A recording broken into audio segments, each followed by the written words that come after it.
Hey y'all, ex-art student here. Today I'm going to be talking about the art markets I vended at this past month.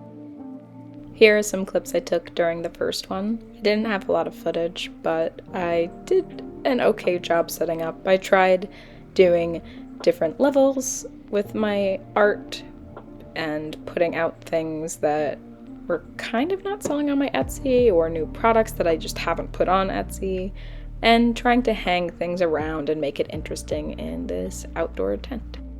This was my view as I was selling. It was so cold and windy that day. The tent was doing nothing to protect us because it was blowing straight at us. And here's a picture of how it looked for the people at the event. The first fair. The table cost $40. My gross was $65. My net was $25. The items sold were a chain headpiece, wood burning piece, and a Zodiac mobile. All of these can be found on my YouTube channel, actually. The factors for this not being so successful. I think it was due to poor advertisement. It was also such a cold, gloomy, windy, horrible day, and I don't think I really hit the target audience, so that kind of sucked. And now looking back at it, I don't think my table setup was that great. Second fair. This fair was a psychic, mineral, and art fair, so there was definitely a better target audience, and I felt a little bit more confident with my setup, and I changed it up a little bit, had mystery bags, and tried making it more, aesthetically pleasing and interesting.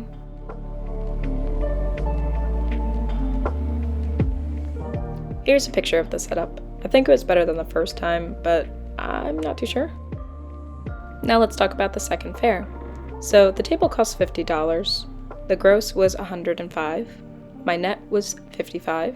The items sold were butt playing cards, beaded ornaments, resin skulls, crystal mobile, mirrors, mystery boxes, and stickers. The factors for this, I think there was poor advertising and audience. I don't know if I was not as specific with like rocks and stuff, because I know a lot of people were looking for that, but it is what it is. Some good things I didn't write down. I actually did an art trade with another artist, and I got these really cool little paintings from her, and she got one of my mirrors, so that was really fun to do. I've never done an art trade like that. And then there was actually an old man who went up to my booth, and he picked up my photos and went through my entire 2 stacks of maybe 200 or 300 photos without saying one word. And I tried saying hi, and I know I am very soft-spoken, especially at like public events, and I was like, oh, maybe you didn't hear me, so I said hi again. Still didn't say anything, and I was like, okie dokie. But eventually we actually started talking once he finished all the photos. He was really nice. He actually loves exploring abandoned places and loves photography, and we were just having a good conversation, and he was saying that I had a really good eye and had really cool locations. So that was really, really cool to have happened and actually get appreciated for the art that you make. It's very rare that you actually hear people stop and admire your work. But when it happens, you're like, holy crap, this is why I do it. It's so worth it now. After that art event, I was inspired to go to a thrift store and try finding some cool stuff to help elevate my table. I think in the future, when I have more time, I'm going to try to create things to create more height, but I think I found some cool things. I love this shelf. I went on Craigslist after the last art market and tried looking for shelves or bookshelves or something to elevate my market game and also just create some height. And I found a shelf like this, and I talked to someone, but I couldn't get it the day that I was supposed to. And the day that I was supposed to meet up with the person, I actually found it on the side of the road for free. And I found these other pieces at a Goodwill for cheap, which was awesome. And I cleaned them up, and they were ready to go to be used for an art market. I found this beautiful piece at the Goodwill as well. It was a little bit more pricey, but oh my gosh, so beautiful, so worth it. And it has multiple little shelves. It's so cute, great storage, and really, I think, created a lot of height, and it's just beautiful. Now it's time to pack up the car and bring all of the things that I've created for the week to hopefully sell.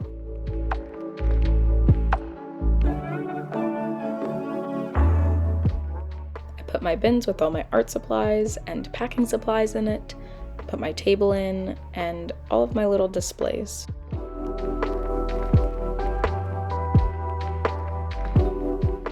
It was such a beautiful day out, but it was definitely pretty hot. I was so excited for this fair because it's the weekend before Halloween, beautiful day, psychic/art fair, trick-or-treaters. It should be a great turnout at this beautiful venue.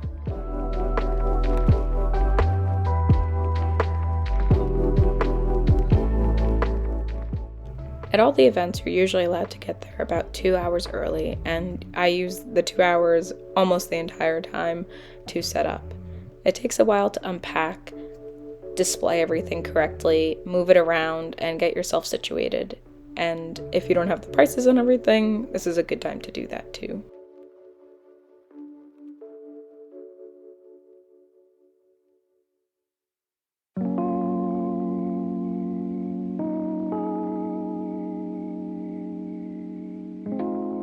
I really liked my display this time around.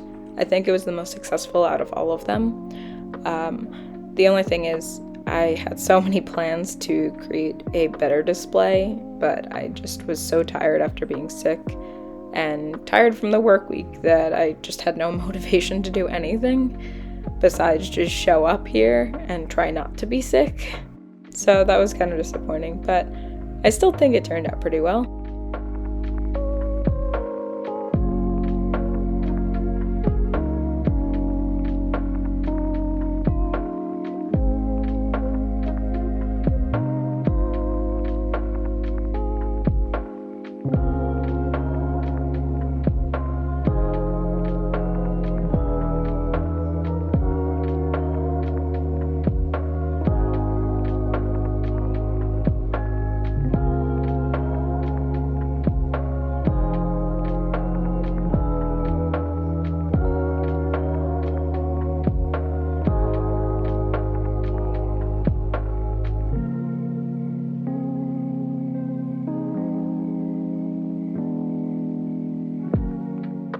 Here was my display, and here's a picture of the beautiful stained glass that was everywhere. I sketched that while I was waiting for customers.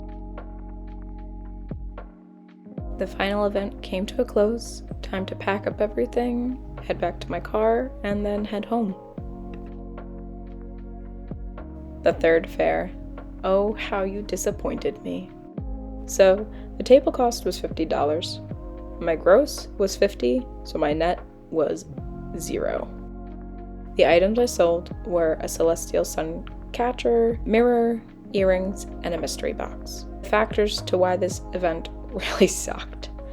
I think it was poor advertising. I don't know if it was really the target audience because it was definitely more of a psychic fair and more trick-or-treating. It was so hot that day. The location was weird too. It was on the second floor of a VFW. It was kind of hard to get to, kind of hard to park, kind of hard to figure out where to go. Overall, was it worth it? I'm not really too sure.